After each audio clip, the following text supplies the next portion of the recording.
Magandang araw, ako po si JM De Jesus para sa Pasada Balita. Nagsimula na ang clearing operations ng pamahalang lungsod sa kabaan ng Abacan River sa Angeles City. Pinungunahan ng Task Force Abacan ang pagtatanggal ng mga istrukturang lumampas sa 3-meter easement ng ilog at paglilinis sa tabing ilog sa ilang barangay.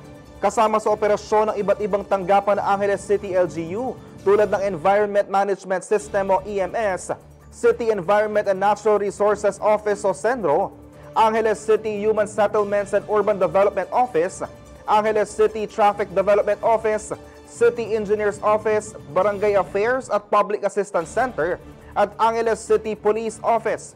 Hindi na naging issue ang informal settlers dahil karamihan sa kanila ay kusang i-demolish ang mga tinuyo nilang estruktura na sakop ng naturang easement ng Abacan Access Roads.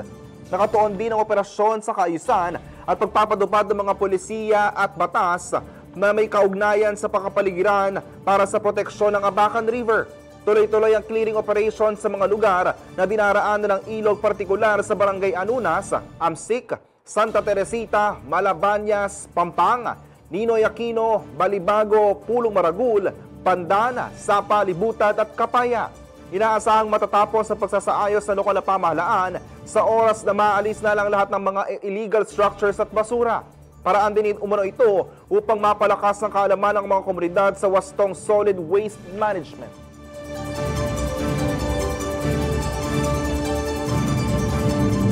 Ako po si JM De Jesus. Magandang araw po.